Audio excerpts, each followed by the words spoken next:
All right.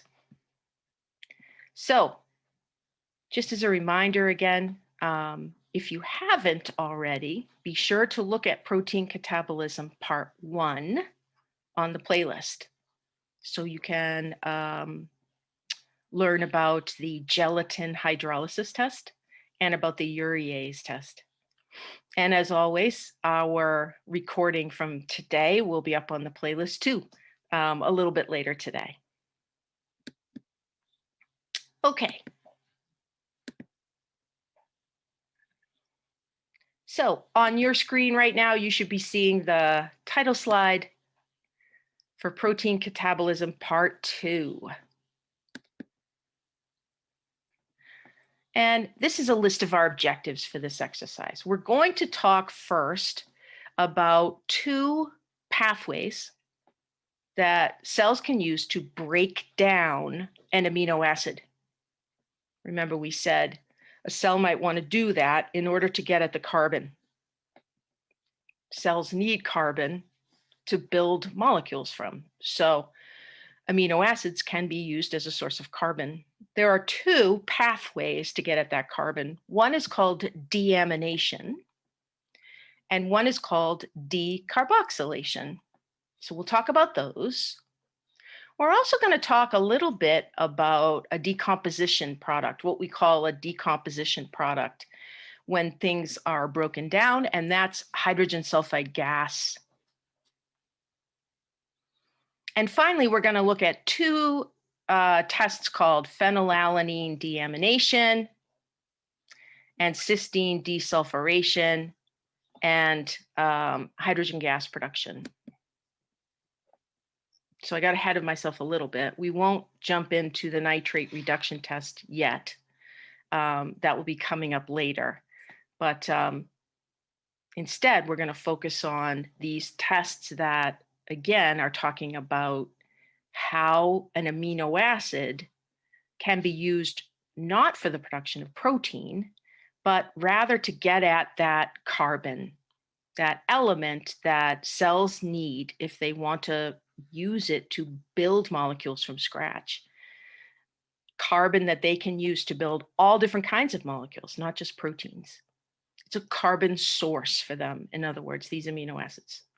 So I apologize, I got a little ahead of myself talking about nitrate reduction. I'm excited for that test. I can't help it. All right. So there are 2 very particular amino acids that these tests today are going to be involving. One is an amino acid called phenylalanine, and one is an amino acid called cysteine. Remember, there are about 20 amino acids that we see in nature. And organisms have the ability to make some of these from scratch. And depending on the species, they might need to take some of these in nutritionally. You and I, for example, of the 20 amino acids, there are 8 of them that we must get in our diet because we can't build those from scratch. The other 12 we can build from scratch, but there are 8 that we call essential amino acids. We've got to get them in our diet in order to have a full spectrum of amino acids to build protein from.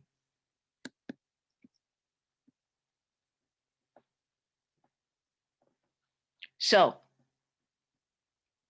last time we looked at how a microbe might break down protein like gelatin to get at the amino acids.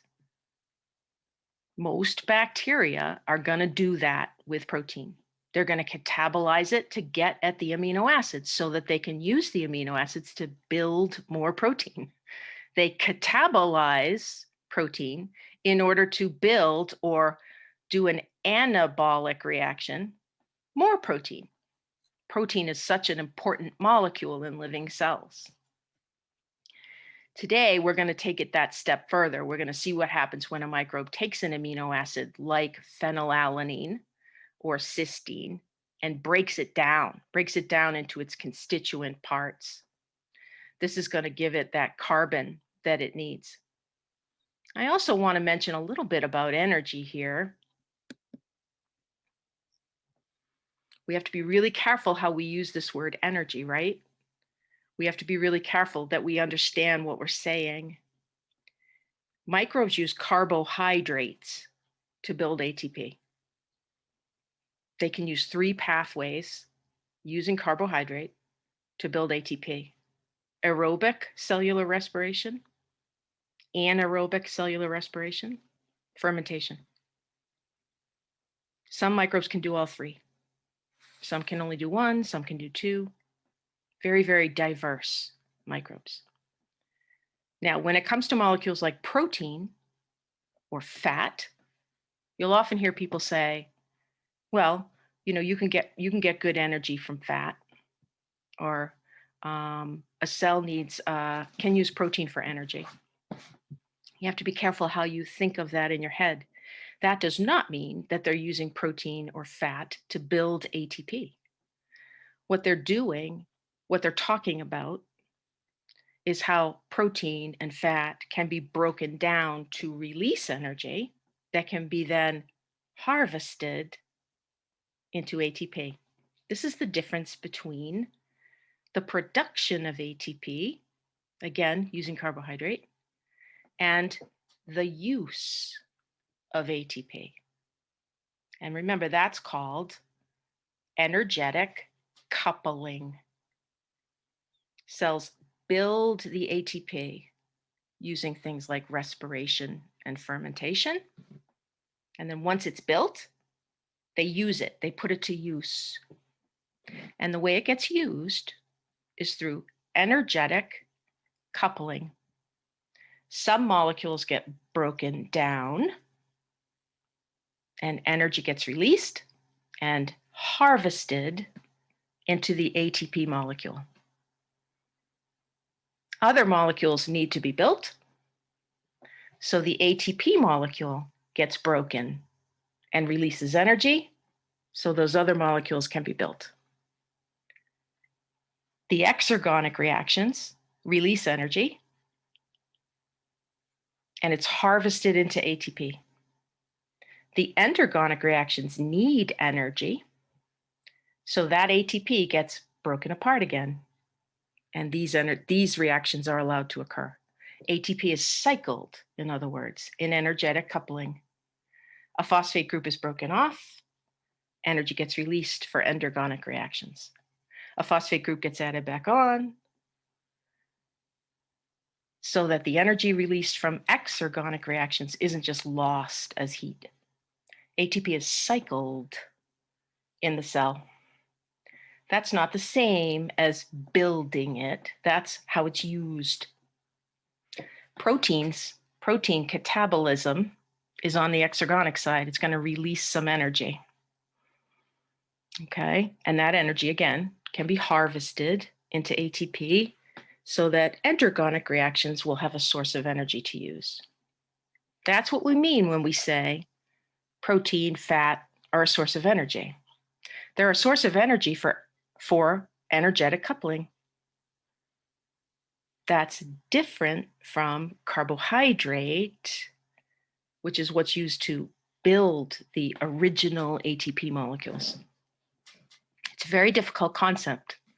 If you haven't had a lot of biochemistry in your background, it's a difficult concept to keep those separate things separate, that there's a difference between how it's built in the cell, how it's produced in the cell, and how it's used in the cell. All right.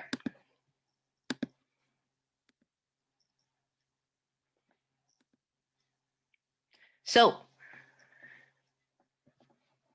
I'll say it again. When bacteria catabolize protein, when microbial cells catabolize protein, the number one reason they're doing it is to get at those amino acids. They're going to break the peptide bonds in the protein apart so that the amino acids are released. And then they're going to use those amino acids to build new protein in anabolic reactions that build new protein. Bacteria can at times also just take it further because they need some carbon in that moment. so they can catabolize the actual amino acids in order to get that carbon. And again, release a little bit of energy along the way. The first reaction we're going to talk about is deamination. And this is a process that removes the amino group from the amino acid. That makes sense, right? Deamination. We're going to take the amine, the amino group, off of the amino acid. Remember, all amino acids have the same basic structure. They have a central carbon, which is attached on one end to an amino group, on the other end to a carboxyl group, also to a singlet hydrogen, and to what we call a functional group or an R group. It's the R group that makes each amino acid different. So they all share the amino group, the carboxyl group. Their R group is what's different from amino acid to amino acid. In deamination, it's that common amino group that's going to be removed. And when that amino group is removed, it's going to create an acid and ammonia. A whole big family of enzymes are capable of doing this deamination reaction on amino acids. Now, the decarboxylation reaction, you've probably already guessed, is the type of pathway that's not going to remove the amino group. It's going to remove the carboxyl group from the amino acid.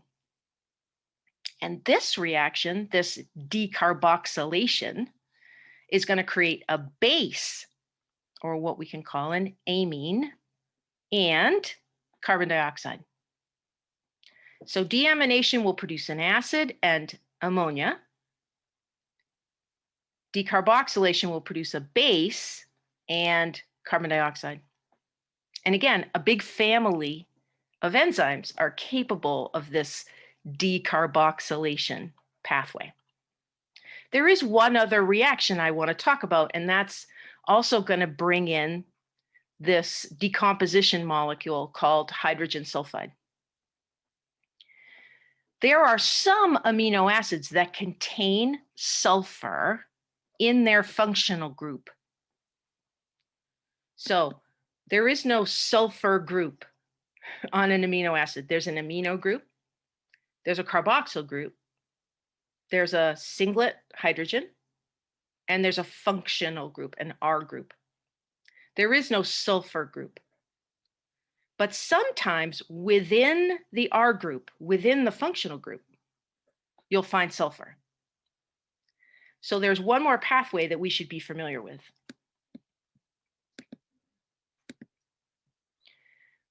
That last pathway of amino acid catabolism is called desulfuration. So this pathway would only work on an amino acid that has sulfur in its functional group. And there are a couple of good examples of this: cysteine and methionine. Those are two amino acids that contain sulfur in their functional group. During desulfuration, that sulfur is going to be removed and it's going to be combined to produce hydrogen sulfide.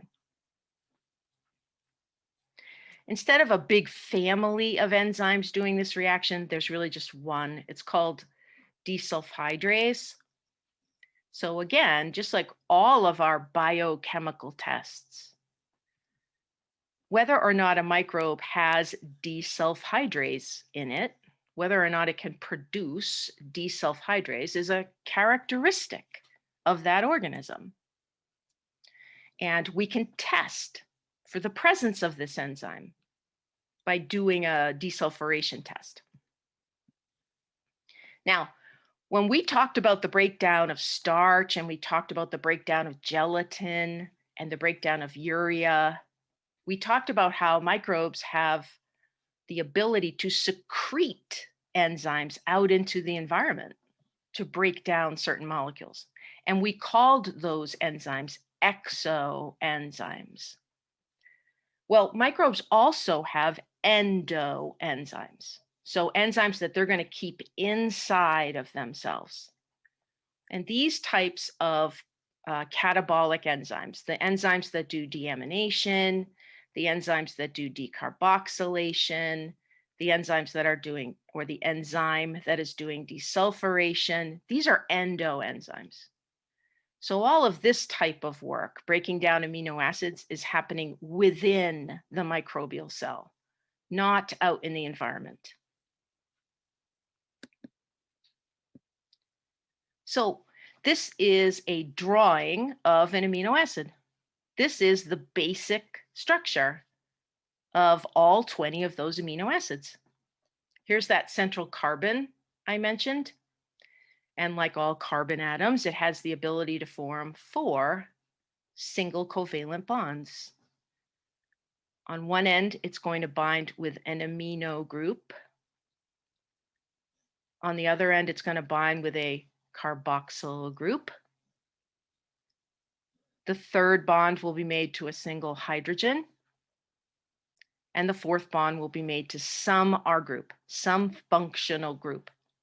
This is where amino acids differ from one another. All of this they share in common.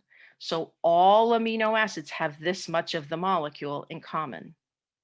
It's the R group that's different from amino acid to amino acid to amino acid. So that desulfuration reaction is happening to this. If there's sulfur present in this R group, it will be removed and used to create hydrogen sulfide. The deamination reaction is removing this. The decarboxylation reaction is removing this. Again, we're breaking down the amino acid to get at the carbon. If you remember, there are certain functional groups that are relevant in living cells. Things like this amino group, the carboxyl group. There's also a carbonyl group, which looks very similar to carboxyl. There's a hydroxyl group. There's a phosphate group, which we've talked about a lot with ATP.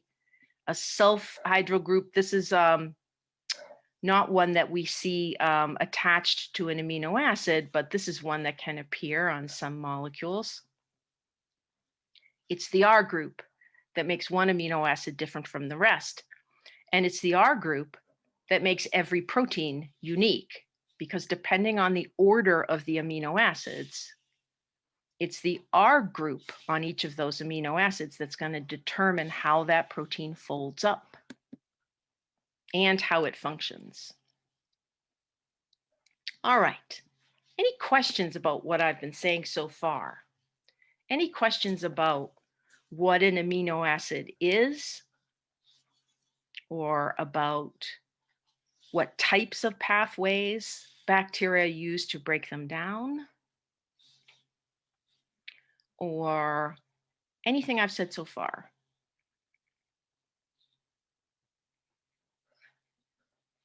All right. If you have any questions as I'm going, feel free to type them into the chat, okay?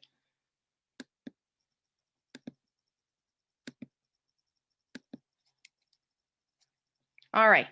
So let's talk about the organisms that we're going to use today for our experiment.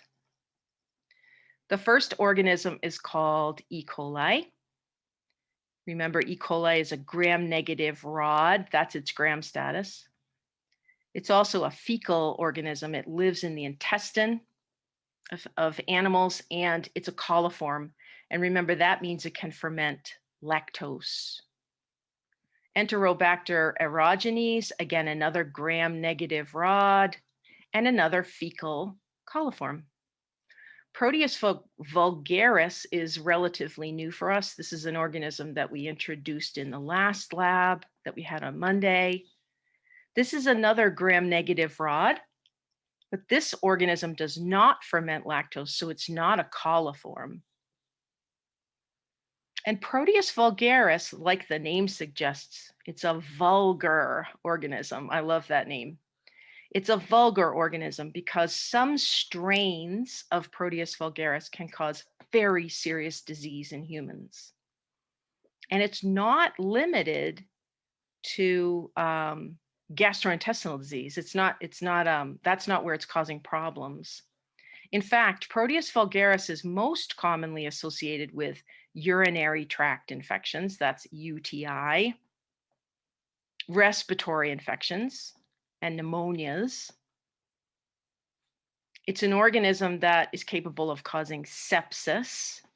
And remember, that's a very general term that means infection that has gotten into the bloodstream. And finally, I've got a star next to this one, burn infections. Proteus vulgaris has this terrible ability to infect burns and burn patients. Remember, your skin is a very important physical barrier to infection. And in burn patients, these opportunistic pathogens can often come in and get a hold because the skin is gone in a burn patient. So normally, this Proteus organism might not cause this person any trouble at all. But if it's allowed to get into the burn, it's going to take off and it's going to make that person very sick. It's going to replicate, it's going to grow, and it's going to make that person very sick. Proteus vulgaris is a big, big problem. The other one that we've talked about in class so far is Pseudomonas aeruginosa. That's another one that is an opportunistic pathogen. It's going to take advantage of a situation like a severely burned person and cause infection.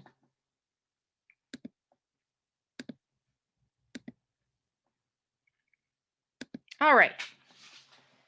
So we're going to start off with the phenylalanine deamination test.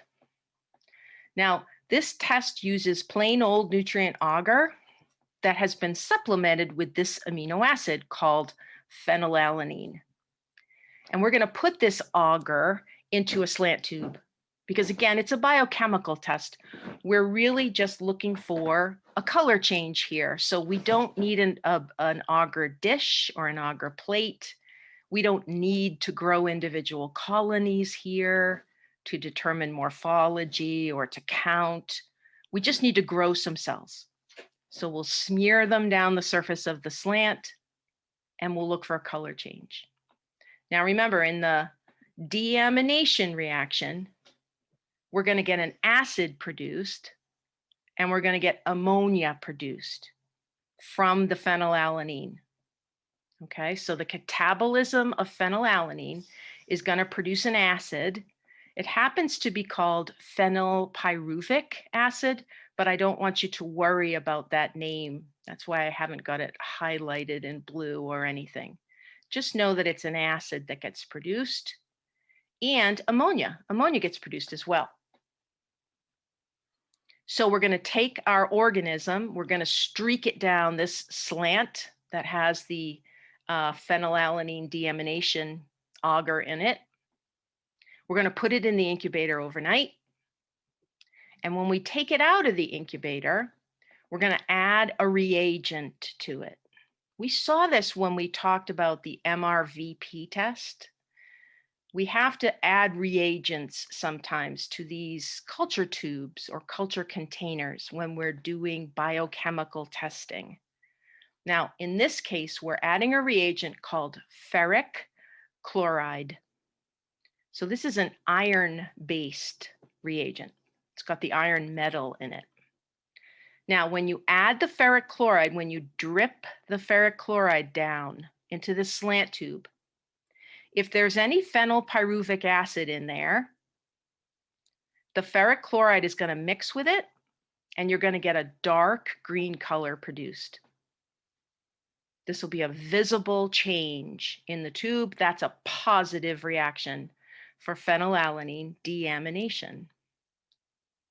If you add the ferric chloride and you don't see a color change, then you know there's no phenylpyruvic acid in there. And that tells us that the organism was not able to catabolize the phenylalanine. It was not able to deaminate the phenylalanine. Just doesn't have the enzymes necessary to do that. So that would be a negative reaction.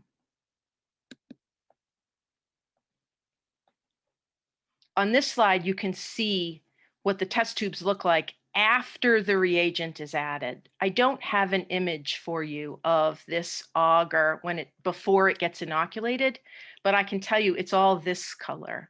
It's just that very boring sort of beige nutrient agar look. It's an agar, so it's solid, and this is a slant tube, so it has a diagonal surface on it. So it starts off just this plain beige color that we see so often with growth media. When I take the tube out of the incubator the next day, I might see some cells growing here. I should see some cells growing here, but I won't see any color change until I add that ferric chloride. You can see right here, you can see where the liquid is. So a certain volume of this ferric chloride has been added to this tube and allowed to react with the agar. And you're going to get this reaction right here if phenylalanine deamination has occurred. The agar is going to turn this dark green color. Now over here, you can't really see the slant anymore because there's been a lot of ferric chloride added. Ferric chloride has this brownish color to it. So the slant is actually right here going up the side of the tube. So all of this down here, this is the agar, the solid agar. Somebody has added in this brown liquid, and as you can see, there's no color change in the agar. That means that there's no phenylpyruvic acid produced, so this organism did not break down the phenylalanine using deamination.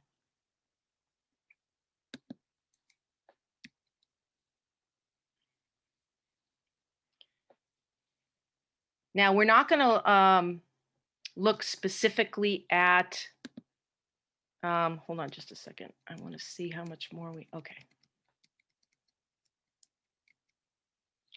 We're going to jump ahead and we're going to look at a desulfuration reaction. And this one specifically uses the sulfur-containing amino acid called cysteine.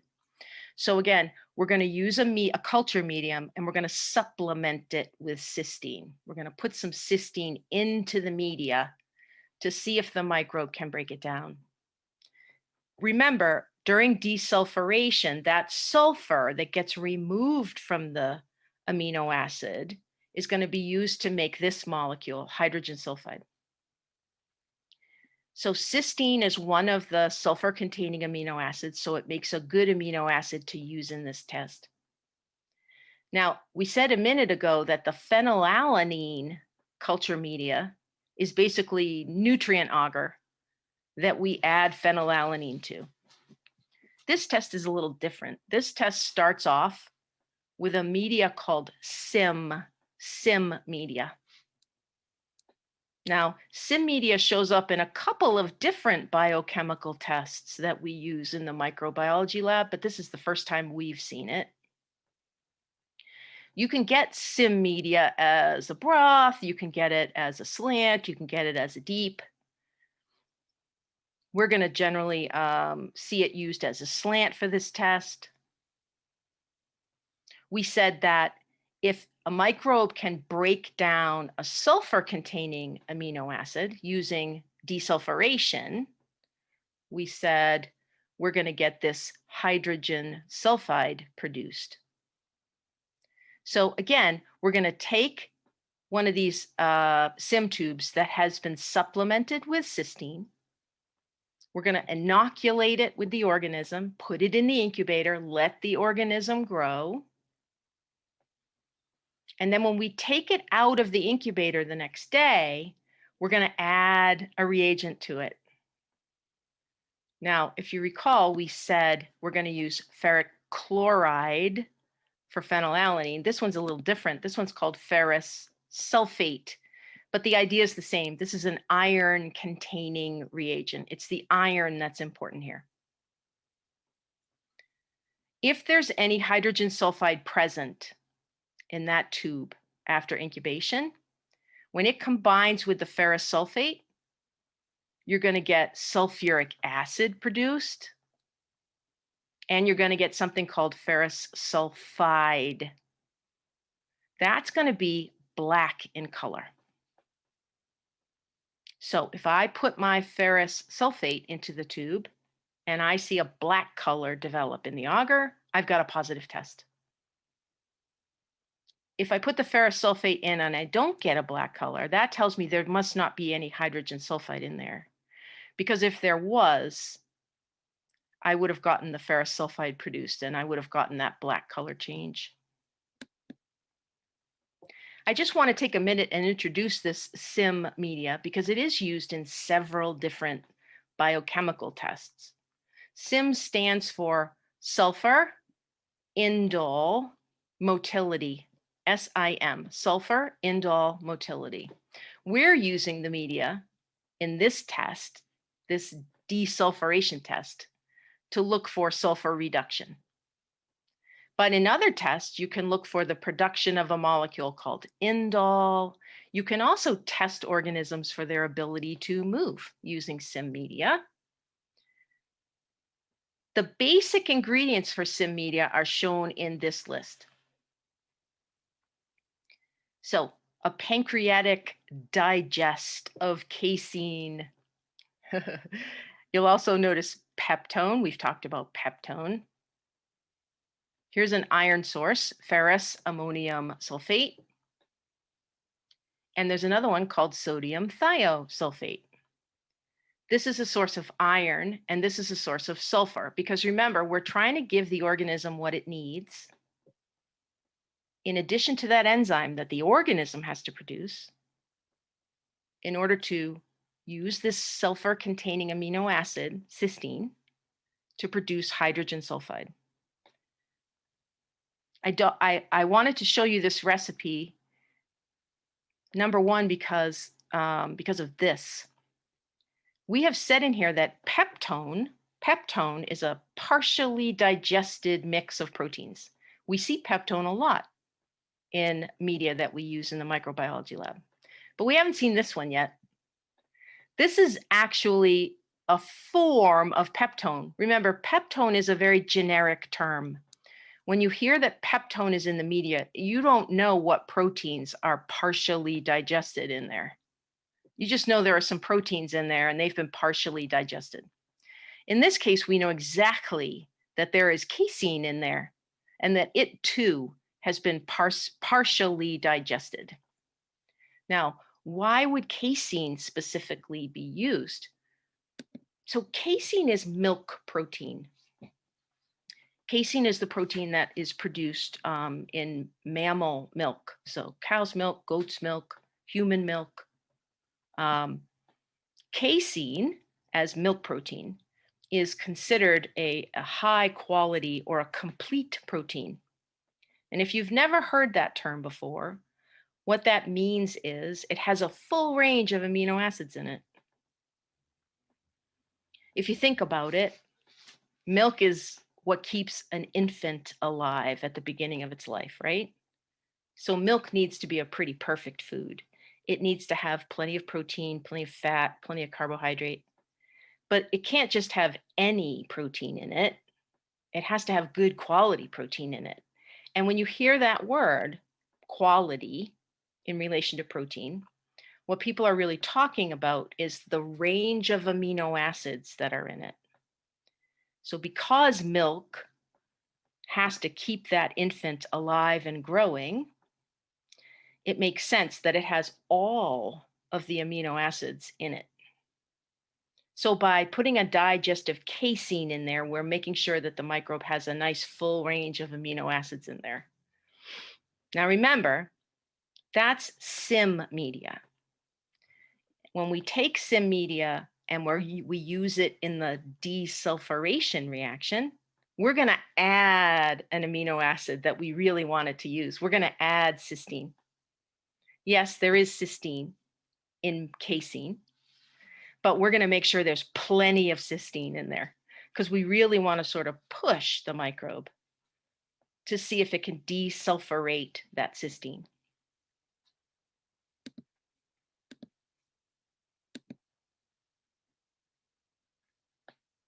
So CIM media has an iron source and a sulfur source in it, as well as this protein.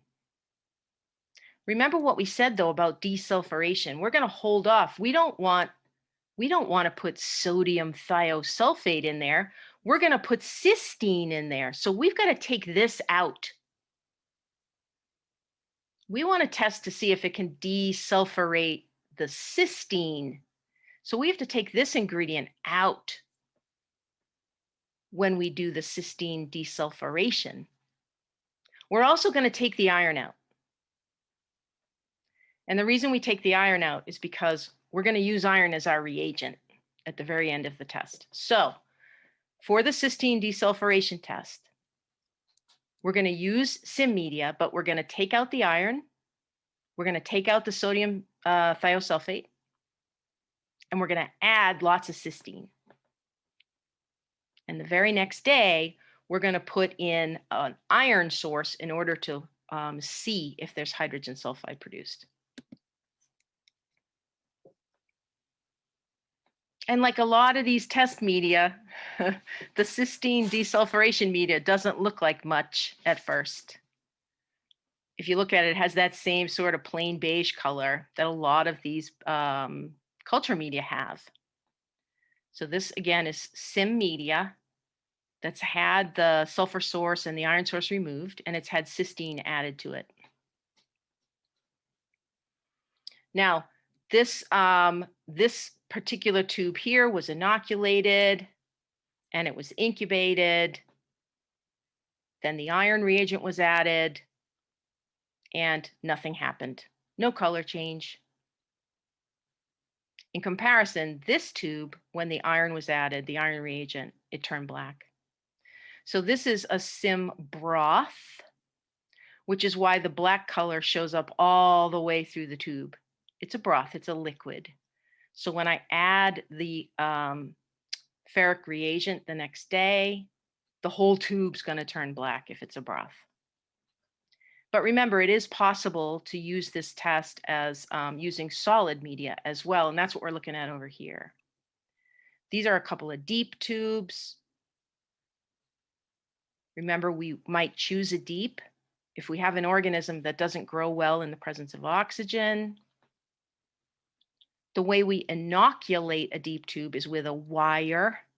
So we're going to dip the sterile wire into our culture, and then we're going to stab the tube and put it in the incubator. The cells, therefore, will be along that stab line. And as you can see, this is what it might look like right when we put it in the incubator. But when we take it out the next day and we add the ferrous sulfate, this happens. This is a positive test. Again, this black color can only be seen along the stab line, and that's because this is a solid medium. Over here, the whole tube turns black because this is a broth. But here, wherever the cells were, where the cells were growing and the cells were breaking down that cysteine, once I add the iron in, I get the positive hydrogen sulfide reaction.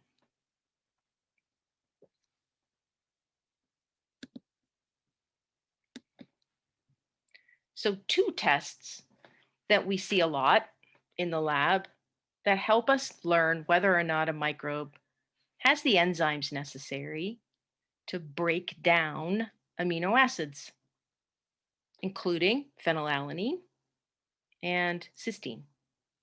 It is possible to test other amino acids. Remember, we said methionine is an amino acid that has sulfur in it. So instead of putting cysteine in to the desulfuration reaction, you could put methionine in. And instead of using phenylalanine in the deamination tube, you could put any other amino acid in there that you wanted to test. It's just that we have a lot of results available to us in textbooks about which organisms can deaminate phenylalanine, which organisms can desulfurate cysteine. So those two are just commonly used. Any questions at all?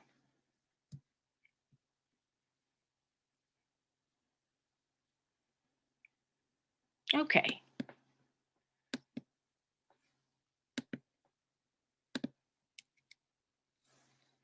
Let's take a look at our organisms. Remember, we looked at 3 today. We looked at E. coli, Proteus vulgaris, and Enterobacter aerogenes. Fecal coliform, fecal non-coliform, fecal coliform. You can see that we've got a slant tube in here with agar. This is a phenylalanine deamination tube. Nutrient agar that's had phenylalanine added. We're going to put the ferric chloride reagent in the next day. That's what you're looking at here. We're going to look for that green color change. E. coli, that's a negative. Proteus, there's your positive. So remember, because this is a solid media, the cells are growing on the surface. They're growing on this diagonal slanted surface. The cells are breaking down the phenylalanine and producing that acid and that ammonia. So when I add the reagent in, this, again, yellowy liquid, I'm going to see the color change right on the surface here where the cells are. Enterobacter aerogenes, negative. So the 2 coliforms just don't have the enzymes that they need to do phenylalanine deamination. But this opportunistic pathogen called Proteus vulgaris does.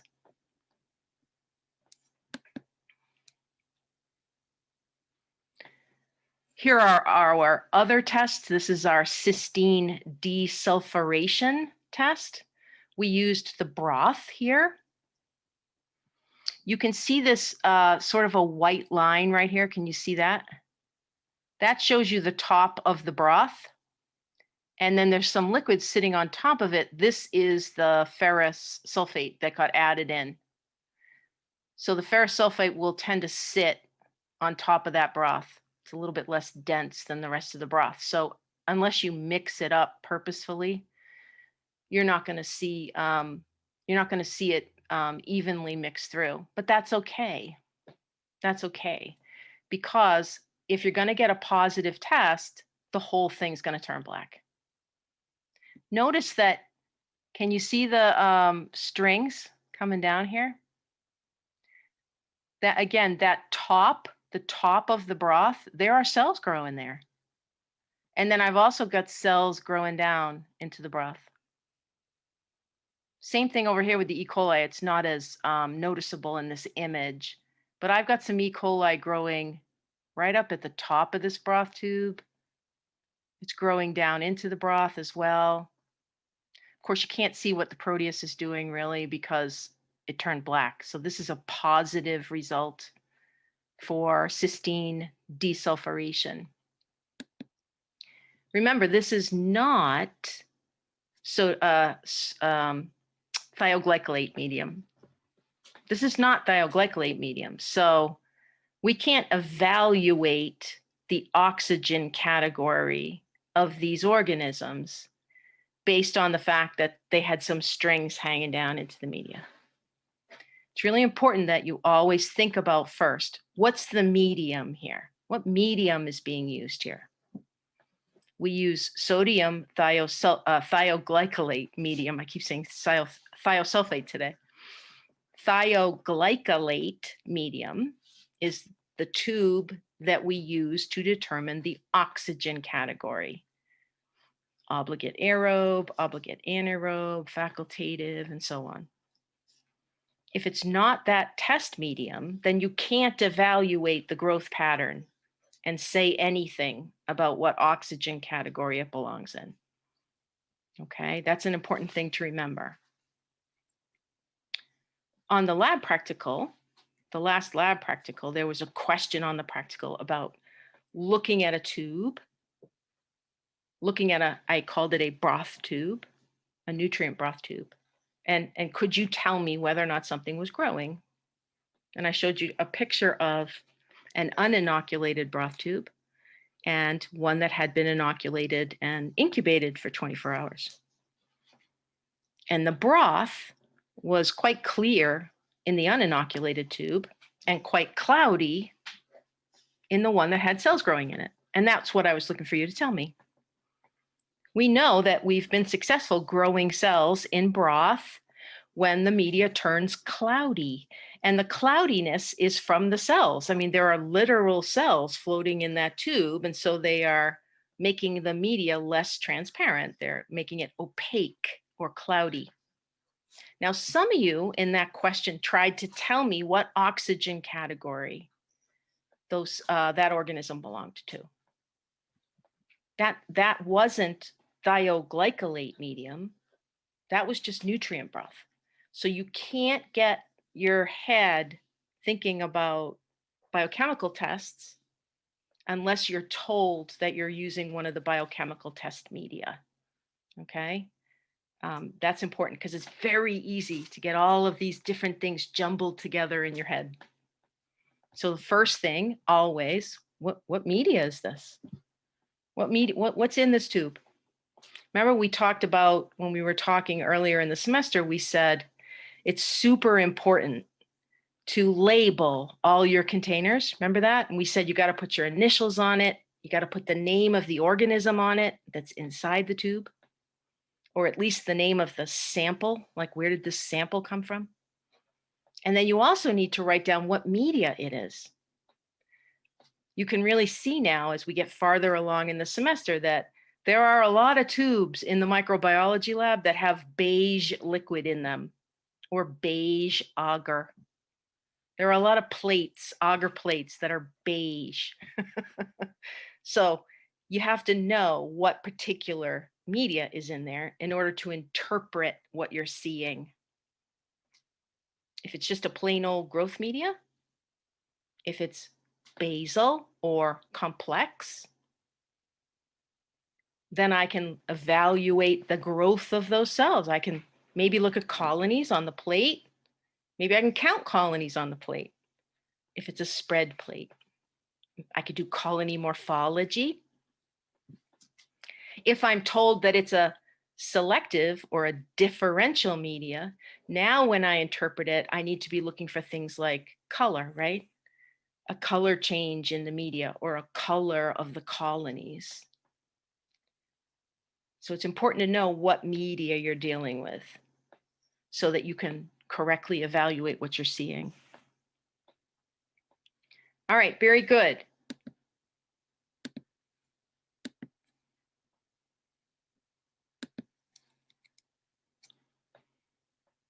So as we've been talking about for these biochemical tests, the results of these tests are used every day to help us identify bacteria from environmental samples and from patient samples.